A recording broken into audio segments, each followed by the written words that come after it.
Uh, so moving ahead with the next type of motion. So in the last few classes we have seen rectilinear motion and motion under gravity and problems on the same. So moving ahead with the next bit, that is curvilinear motion. So that is motion of a particle along a curved path. So it can be any type of curved path. So the circular one you can call it as the elliptical, parabolic, any type of curved path. So it can be two-dimensional or three-dimensional. Your circuit, what is that? The motion of that particle can be along two-dimensional or three-dimensional. That is about x, y, z, or it can be only between in the plane xy plane. But for your study, you will be dealing only with the two-dimensional. This curvilinear motion, in your study, you will be dealing only with the two dimension. So now in this, will not be concentrating on three dimension. So for your study, you have is only the two-dimensional curvilinear motion. Okay. So next we'll take a simple example. So now we'll take a simple curvilinear motion, a particle which is following a curvilinear path, and we'll try to redefine the same definitions which you have done it for rectilinear, that is position, distance traveled, and displacement. The same definition we'll try to redefine, or we'll try to understand for a particle having curvilinear motion.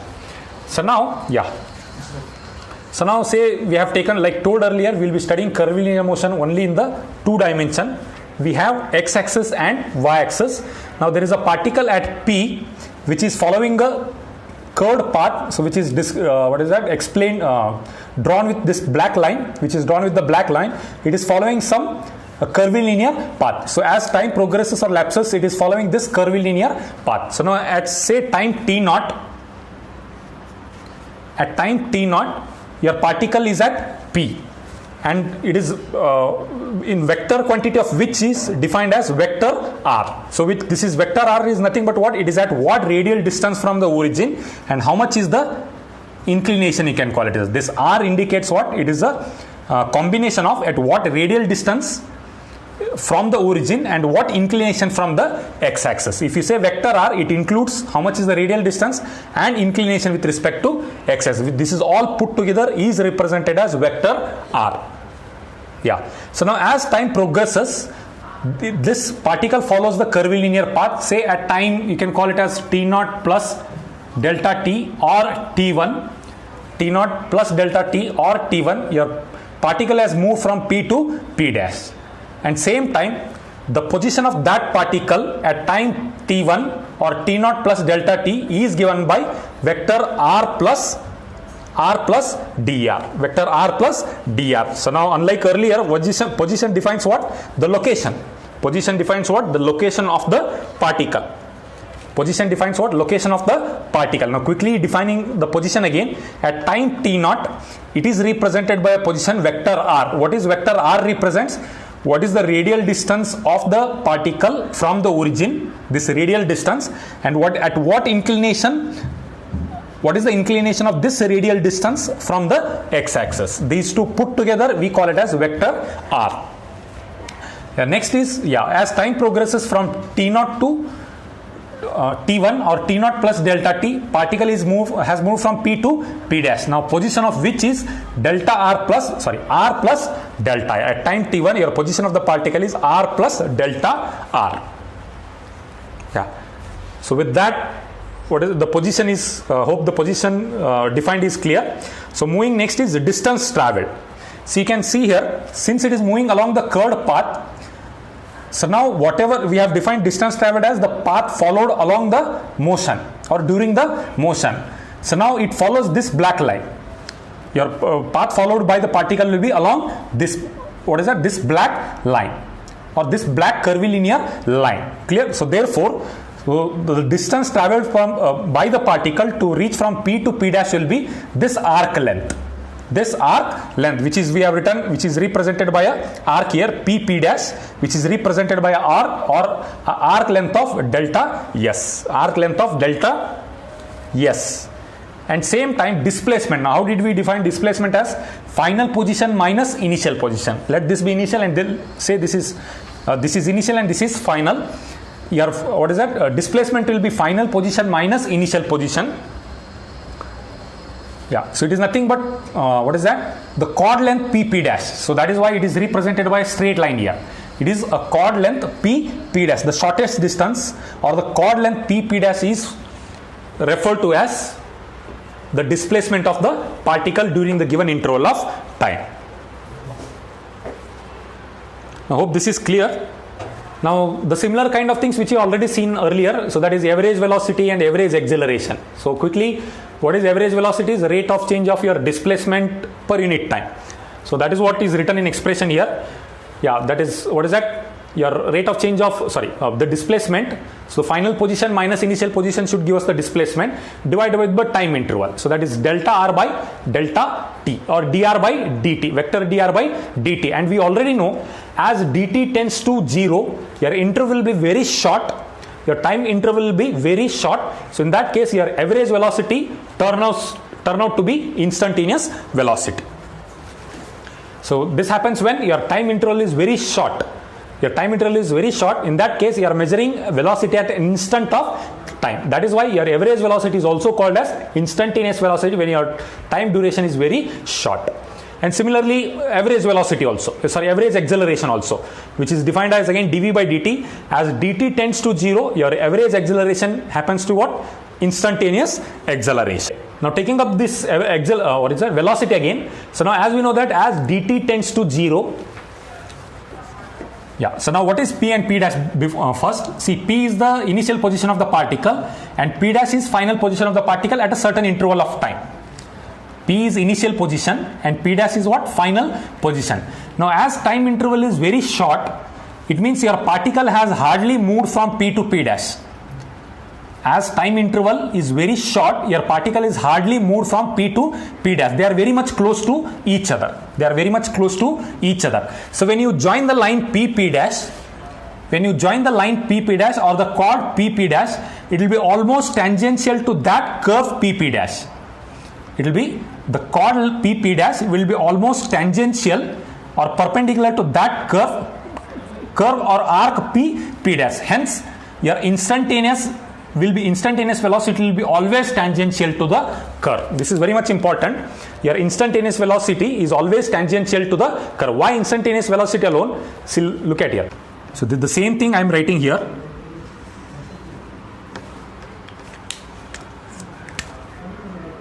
See, this is p, this is p dash. See, when time interval is very short, so hardly these two, your position of the particle will be shifting very much away from the initial position. Your final position and initial position are very much near to each other. When you join them by chord, when you join the final position and initial position, so they'll be almost acting how? This change in position will be almost acting tangential to the curve. This will be almost acting tangential to the curve. If change in position is almost tangential to the curve, hence this velocity, we are considering it as tangential to the curve. Your instantaneous velocity will be tangential to the curve. Now what we'll try to do, now looking at the position, how did you represent the position as vector r? So what is vector r represents? What is vector r represents? The radial distance from the origin, radial distance of the particle from the origin and inclination of the radial distance with respect to x-axis. Now this position of the particle can also be represented by simple rectangular coordinate system. That is, see, when you look at this position, it is at some perpendicular distance from y-axis. When you take p, it is at some perpendicular distance from y-axis and it is also at some perpendicular distance from x-axis. So instead of instead of vector r, we can also represent as what? What is your x? What is that? The perpendicular distance of this position of the particle from y-axis, that is x ordinate and y ordinate. That is what we have done here. So this itself we call it as what? Position of the particle using rectangular coordinate system. See, I'll give a simple example. See, I can call it as it is at a radial distance of 10 meter and at an inclination of 30 degree. This is one way of representing the position. I can call, say now I am looking at the position of P now. So I can say at radial distance of 10 meters from the origin and with some inclination of 30 degree with respect to x-axis. I can do this I can say this, or else I can say 20 meter from y-axis,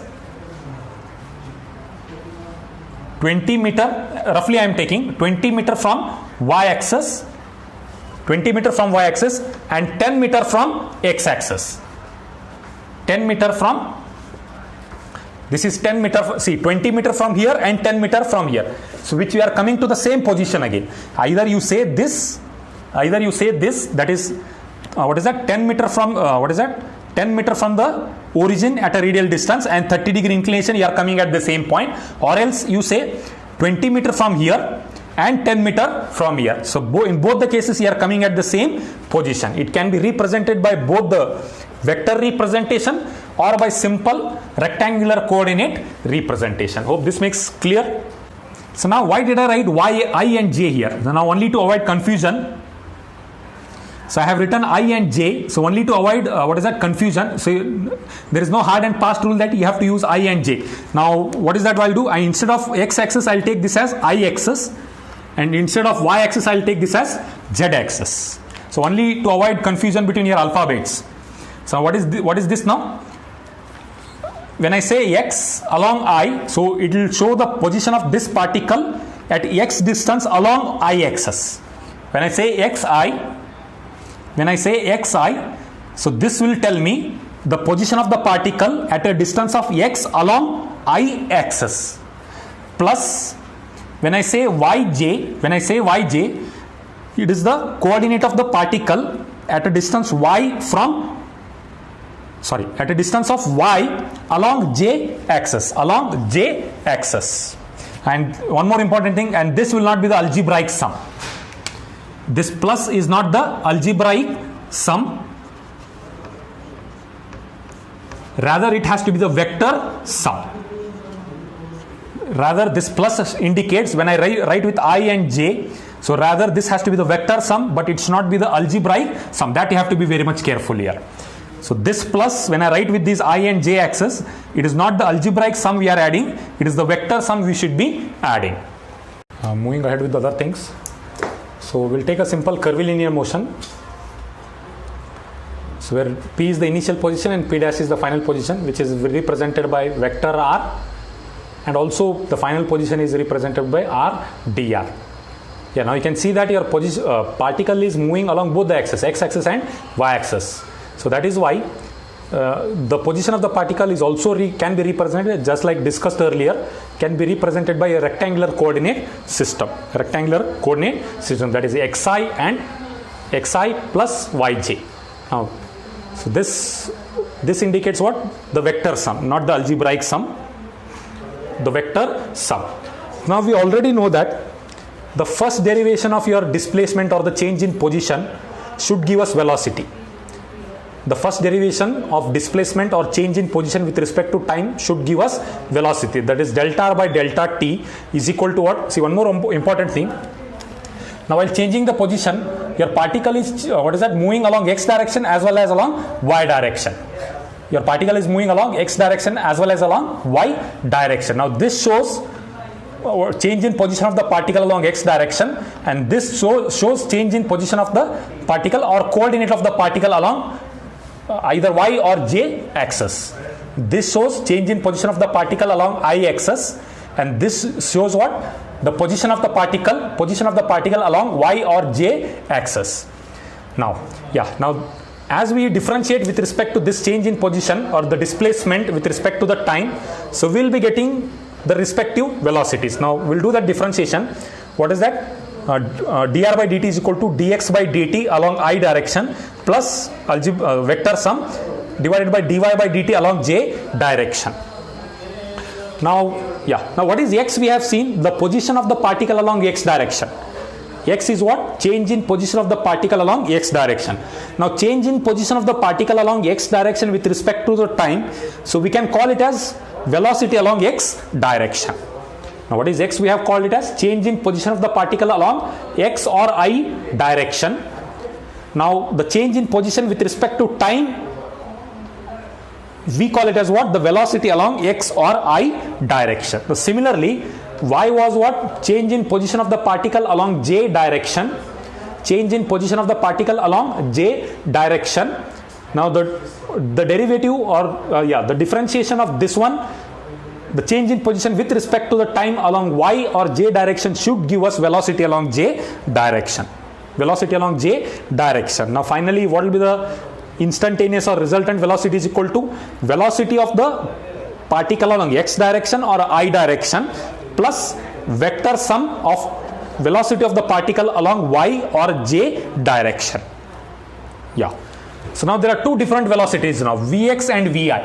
Vx is the velocity of the particle along x direction and Vi is the particle along y or j axis, j direction. So now we have two velocities. We have two different velocities along x or I or j axis. Now once when we have two different velocities, we already know to calculate the resultant velocity, which are 90 degree to each other, So now two different forces or velocities which are 90 degree to each other, and you already know to find the resultant force or resultant velocity, which is root of Vx square plus Vy, root of Vx square plus Vy square. Yeah. So now, this will become what? The resultant velocity. Now once we know the resultant velocity, we need inclination of that resultant velocity, that is theta is equal to tan inverse of Vy by Vx. This gives you what? Inclination of the resultant velocity with respect to x-axis. If it is Vx by Vy, so you will get with respect to y-axis. Now we have taken Vx in the denominator, so inclination of that resultant velocity will be with respect to the x-axis. Now similarly, now taking velocity again, so velocity, the same expression I will be writing here, so which I will call it as V, vector V. The same expression is rewritten here. Vector V is equal to velocity of the particle along x direction or I plus vector sum of velocity of particle along y or j direction. So, and we already know the derivative or the differentiation of velocity with respect to time should give us what? Acceleration, that is dv by dt. Differentiating this, dvx by dt along I direction, vector sum dvy by dt along j or y direction, and we already know dvx by dt should be what? Acceleration. Now since we are doing along x axis, now we'll get this expression as acceleration along x or I axis plus vector sum of dvy by dt. Since we are doing along y or j axis, we will get acceleration along y axis or j axis. Now again we have two different acceleration. We have two different acceleration, one along x axis and one along y axis. Now when we have two different acceleration and perpendicular to each other, the resultant acceleration is calculated as root of ax square plus ay square. And similarly, inclination of that resultant of the acceleration will be theta is equal to tan inverse of ay by ax with respect to ax, and here with respect to vx. So we will take a simple example. So what problem says? So this represents the position of the particle varying with respect to time. Now the first part represents what? The x coordinate or motion of the particle along x axis or I axis, and the second part represent what? The motion of the particle along y axis. Now for this you will be asked to calculate velocity, the resultant velocity at t is equal to say 3 seconds. Say you are asked to calculate what? The resultant velocity at t is equal to 3 seconds. At t is equal to 3 seconds. Now how do you calculate resultant velocity? Now first we have to have the first differentiation to get velocity along x direction and velocity along y direction. So quickly doing that, dr by dt. Now differentiating this first, how much will that be? 6t square, 9t square plus 4t, and this will be 0 along I direction. Then this will be 12t square plus 2 along j direction. Now this differentiation can be checked later. Yeah, now this is what? Velocity. This is velocity, and this will be what? Velocity along x direction, and this is velocity along y or j direction. Now at what time we are asked to calculate velocity? T is equal to 3 seconds. Now substitute t is equal to 3 seconds here. So how much will that be? 81 plus 12, then this will be 9 into 12, 108 plus 2. So this is 93 along I plus 110 along J. Now what is this again? You are getting velocity in X and velocity in Y. And since we know that this is not the algebraic sum, so we have seen this is a vector sum. So we know velocity of the particle along X direction and velocity of the particle along Y direction. Now when you want to find the resultant velocity, we have to what? We have to do it by vector sum, not the algebraic sum. That is, the resultant velocity is equal to root of Vx square plus Vy square. That is 93 square plus 110 square. 93 square plus 110 square. Now whatever is the answer, now roughly say I'll write roughly say some 120 meter per second. Now that should be the velocity after 3 seconds. Now similarly, if they ask you the acceleration also, so you have to differentiate this expression further. You have to differentiate this expression further. So you will get one more expression for the acceleration in terms of I and J. Substituting t is equal to 3 seconds, you should be able to get acceleration along X direction, acceleration along Y direction. So wherein again you have to find the vector sum using these two formulas. This is vector sum and the same time with the inclination. And sorry, one more thing I forgot here. Inclination, tan inverse of